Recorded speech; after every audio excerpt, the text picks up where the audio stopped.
Hello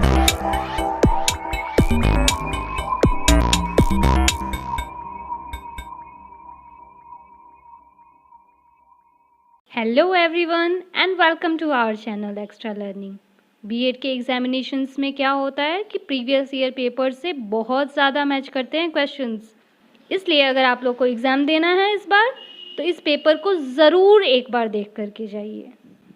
ये BEd second year का 2022 का क्वेश्चन पेपर है, क्रिएटिंग एन इंक्लूसिव स्कूल का, यानी कि बीसीसी 10 का। पाटलिपुत्रा यूनिवर्सिटी का ये एग्जामिनेशन 28 अप्रैल 2022 को हुआ था।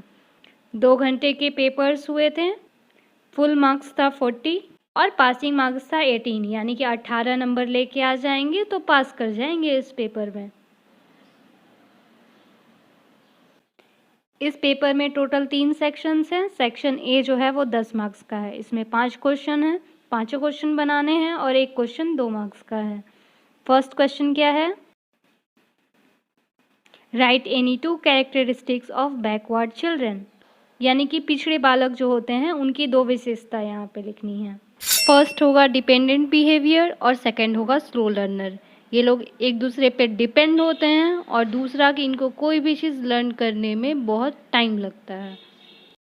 क्वेश्चन सेकंड है right to educational problems of hearing handicapped children, मतलब वैसे बच्चे जिनको कि सुनाई नहीं देता है अच्छे तरीके से, उन लोगों को पढ़ाई करने में किस टाइप की परेशानियां होंगी, किस टाइप के प्रॉब्लम्स आएंगे। 2 प्रॉब्लम्स लिखने हैं। पहला प्रॉब्लम है हियरिंग डिवाइसेस, दूसरा है disruption to comprehend the lessons, lesson अच्छे से समझ में नहीं आएगा। तीसरा प्रॉब्लम है emotionally affected during online classes, online class जब होता है ढंग से सुनाई नहीं देगा तो इमोशनली वो अफेक्ट होते हैं, असर पड़ता है उन पे। इसमें से कोई भी 2 आप लिख सकते हैं या इसके अलावा भी कोई 2 लिख सकते हैं। Question number third right to use of ICT in special education, मतलब स्पेशल एजुकेशन में आईसीटी का यूज़ क्या होगा, ऐसा 2 यूज़ लिखना है। आईसीटी का मतलब इंफॉर्मेशन एंड कम्युनिकेशन टेक्नोलॉजी, मतलब कंप्यूटर हम लोग समझ सकते हैं। कंप्यूटर का यूज़ क्या होगा स्पेशल एजुकेशन में?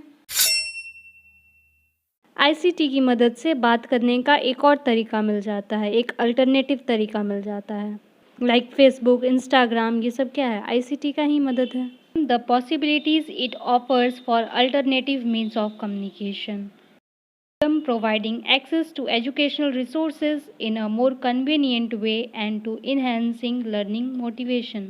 आईसीटी की मदद से मोटिवेशन तो मिलता ही है, साथ में पढ़ने के जो रिसोर्सेज हैं, पढ़ाई के जो मटेरियल हैं, वो बहुत आसानी से कन्वीनियंट वे में मिल जाते हैं। Question number 4 in which year new policies for person with disability was passed, person with disability का न्यू पॉलिसी किस साल पास हुआ था?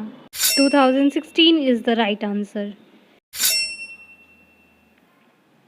वाई सलमान का is famous in the field of education, education के फील्ड में सलमान का क्यों फेमस है, क्यों जाना जाता है? इन जून 1994 representatives of 92 governments and 25 international organisations form the world conference on special needs education held in Salamanca, Spain. Salamanca Spain में जून में 1994 को वर्ल्ड कॉन्फ्रेंस हुआ था। टॉपिक था स्पेशल नीड्स एजुकेशन। इस कॉन्फ्रेंस में, इस मीटिंग में 92 गवर्नमेंट्स आई थी और 25 इंटरनेशनल ऑर्गेनाइजेशंस यानी कि अंतर्राष्ट्रीय संगठन आए थे। सेक्शन बी भी 10 मार्क्स का है। इसमें 4 क्वेश्चंस दिए हुए हैं लेकिन केवल 2 ही क्वेश्चन को बनाना है, 2 क्वेश्चन छोड़ सकते हैं। क्वेश्चन 1 है what is rehabilitation council of India, मतलब कि भारत का पुनर्वास परिषद क्या है? रिहैबिलिटेशन काउंसिल किसको बोलते हैं? Question number 2 examine right to education 2009, मतलब कि शिक्षा का अधिकार जो है 2009 का, उसके बारे में थोड़ा सा लिखिए। राइट टू एजुकेशन में फ्री और कंपलसरी एजुकेशन के बारे में बताया गया था, किस एज से किस एज के बच्चों को ये देने के लिए बोला गया था, ये सब कुछ इसके बारे में लिख देंगे। क्वेश्चन नंबर 3 है discuss the special needs of mentally retarded children, mentally रूप से जो रिटार्डेड चिल्ड्रन हैं यानी कि मानसिक रूप से जो बच्चे डिफरेंटली एबल्ड हैं, उनके क्या क्या नीड्स होंगे, उनकी ज़रूरतें क्या क्या होंगी, उसके बारे में लिखेंगे। क्वेश्चन नंबर 4 है यूनिवर्सल डिज़ाइन ऑफ लर्निंग, यानी कि लर्निंग करने के यूनिवर्सल डिज़ाइन के बारे में लिखिए। सार्वभौमिक अभिकल्प के बारे में, मतलब पूरे यूनिवर्स में एक टाइप से लर्निंग हो, इसको लेकर के यूनिवर्सल डिज़ाइन के बारे में लिखिए। इन चारों में से कोई 2 क्वेश्चन कर लीजिएगा। सेक्शन सी 20 मार्क्स का है। इसमें टोटल 3 क्वेश्चंस दिए हुए हैं, लेकिन करना है केवल 2 क्वेश्चन ही। एक क्वेश्चन छोड़ सकते हैं इसमें, जिससे पहला क्वेश्चन है what do you mean by inclusive education. Inclusive education का मतलब क्या होता है, समावेशी शिक्षा का मतलब क्या होता है। इंक्लूसिव एजुकेशन का मतलब कि सभी बच्चों को एक साथ मिला करके बिठा करके पढ़ाना, इंक्लूड करके पढ़ाना। What are the differences among the special education, integrated education and inclusive education.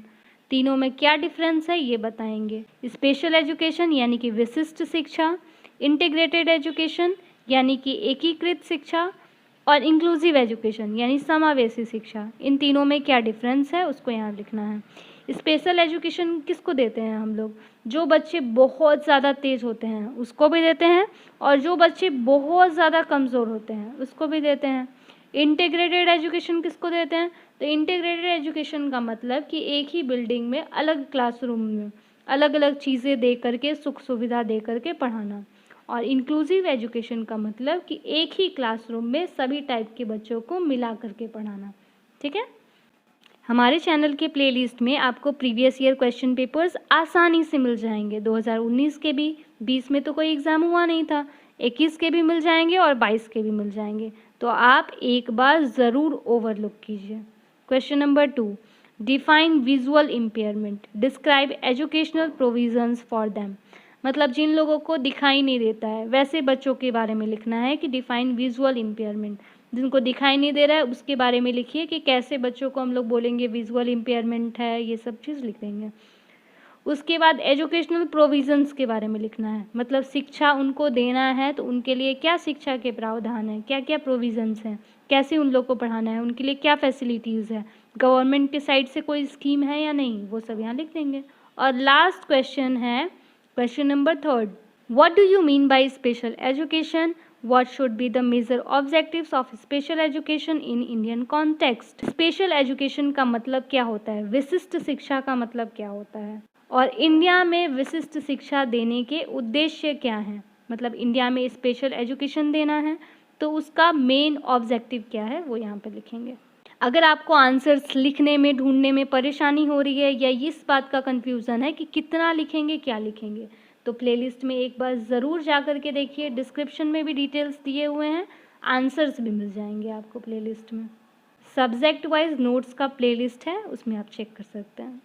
If you want to support us and our team then like this video, subscribe our channel and best wishes for your examinations. Thank you.